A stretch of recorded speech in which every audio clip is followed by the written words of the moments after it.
Thank you, Hank Baskett. The New Orleans Saints were able to come up with the biggest onside kick recovery in Super Bowl history, and Sean Payton, give the guy all the credit in the world. Bill Parcells' protege may have come up with the biggest and most gutsiest play in Super Bowl history. Now, why was it a game changer? Well, think about this. Not only did the Saints come up with a touchdown in the drive that they recovered the onside kick, they had Peyton Manning turn red in the face and give him the nastiest glare he's ever given in the 10 plus years he's been involved with the NFL. And this is, of course, the same Peyton Manning that you all know and love from those corny aw shucks commercials he does for companies like MasterCard. So I think when you think about the New Orleans Saints and their never-ending Mardi Gras that they're going through right now in New Orleans, I think you have to think about the onside kick. More than the pick six, more than the game-winning touchdown patch from Jeremy Shockey.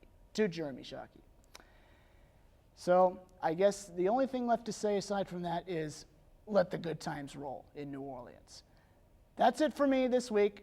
And for ITL, I'm Tom Giulianella, and we'll see you next week. Well, Dom, what'd you think of Tommy's unique perspective? Well, I tell you what, not so much about his perspective, but the delivery is what really sells me. All the hand movements, just the nonverbal communication skills that he shows is impeccable. How about yourself? Tommy's one of a kind, I tell you what. But let's get some more opinion from our guys out in face-off.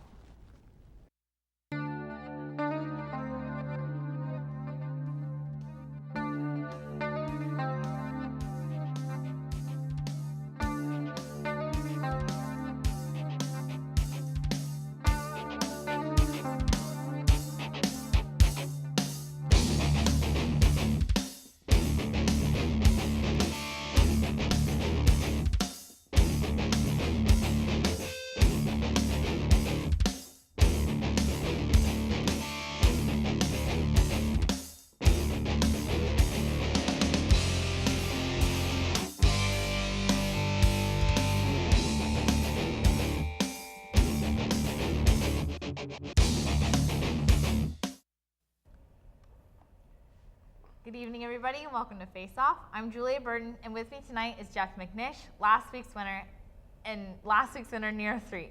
Another week of sports, a lot more topics. Let's get to it.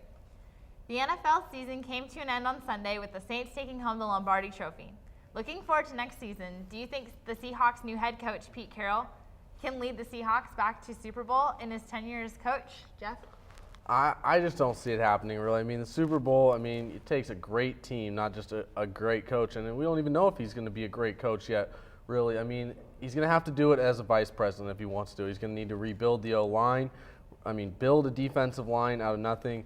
A lot more pieces are missing on the defense. And, Matt Hasselbeck has to return to Pro Bowl form if he wants to be a Super Bowl caliber team, and that's going to really need a great offensive line, a supplemental running game, and he has none of that right now, so I think it's just too much work for him to be done. I think he'll be out in 3 or 4 years. Okay. I completely disagree. I like Pete Carroll. He has NFL experience, and he's a great coach. Players want to play for him. His college record speaks for itself. I know there's everybody talking about all college coaches can't coach in the NFL. I have to disagree. I think Pete Carroll's a different type of coach. He's going to be great for them. Yeah, bring in Paul Malo and Carson Palmer, and we'll talk. Hey, that might be happening. You never know. Hey. Pull some strings. Bring in those USC alum, and I'm all for it. Okay. All right. All right, well, I'm going to have to go with Jeff on this one. I definitely think that Pete Carroll is not going to do very well as a Seahawks coach, and they need more time until they're going to reach Super Bowl. So, moving on to college basketball, with Pac-10 play ending soon, do you think that the Cougs will be headed for some form of postseason play? Yeah. I don't think they're heading to the NCAA tournament. Only way that they could get into the NCAA tournament is if they run the table in the Pac-10. So that's going to take a lot. I think they can play with anybody in the Pac-10 on any given night. We saw the Cal game. Aside from the fact that the Cal was shot 60% from the field, we might have been able to win that game. But I think it's going to be difficult for them to be able to get into the NCAA tournament with the Pac-10 so far down this season. And maybe an NIT tournament, maybe, but still it's going to be tough because the Pac-10 is so weak. Yeah, to get into the NCAA tournament, they're going to have to win the Pac-10 tournament. That's really their their only shot looking in, especially because the Pac-10 is supposed to get so few seeds in. But postseason in general, I really like their chances. I think they definitely are going to make it to some form of the postseason, whether it's the NIT, whether it's even a lower tournament, some form of that, any form of, postseason experience is going to be great for this young team. And they've got that young core. Reggie Moore, Klay Thompson, D'Angelo Castle all have 2 more years left. Those young guys get some experience in the postseason, and with the schedule they have left, a lot of winnable games on the road against Oregon, at home against UCLA, SC. UW plays horrible on the road. I think they're going to win a lot of those games. I think they get to 19, 20 wins and make the NIT. All right, we all know that only the NIT and the NCAA tournament are the ones that count, though. So, if you win something, you win something. You get some trophy or maybe a weak belt. You never know what you get if you win. True. All right, well, I'm going to have to go with Nero on this one. I don't think the Cougs are going to make it very far. They might, do well in the Pac-10 tournament, but I don't think they're going to make it to the Sweet 16. So, and lastly, with the NBA All-Star Game coming up on Sunday, it brings up an interesting debate. Let's talk All-Star Games in general. Are they good or bad for sports? Jeff? Well, I think they can definitely be a very big negative for sports. Cases like Vernon Davis goes to the Pro Bowl a couple of weeks ago. Busts up his ankle. He's going to be out most of the offseason. This is a Pro Bowl tight end. Looked like the best tight end, led the NFL in touchdown receptions this year. A real high-caliber player gets hurt doing something off the side. I almost think they're too dangerous. You get hurt, is it worth the risk? The whole idea is for it to be exposure and be positive exposure for the league, see the superstars play, but nobody's really playing. Nobody's trying. I think you need to see a change of format, maybe see them go out and do something more interesting, maybe see how the guys golf or bowl or do something other than the sport they play because, they are great athletes. Let's see what else they can do. I got to disagree. I think the All-Star Game is for the fans. It's entertainment. The fans love it. You look at the NBA All-Star Weekend, they got the dunk contest, the rookie games. There's so many exciting things for the fans to look at. And half the time the players aren't going hard. I think Vernon Davis was just a bad situation, but half the time the players aren't tackling. Players don't usually get hurt in those games. I like All-Star Games. I like All-Star Weekends, and it's fun.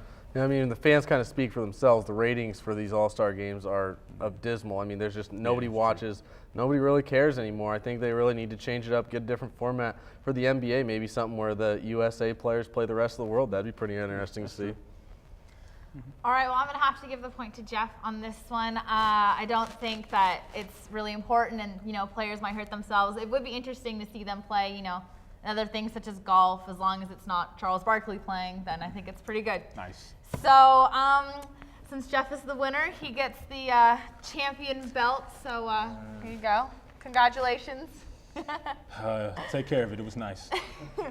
Well, that's all for this edition of Face Off. Now let's toss it back to Dom and Riley in the studio.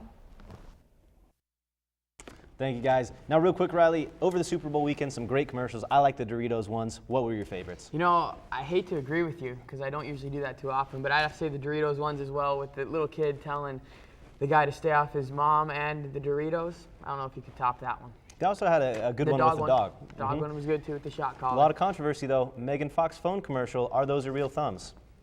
Wow. Does it matter? Not I'm really. just saying. I don't think it does.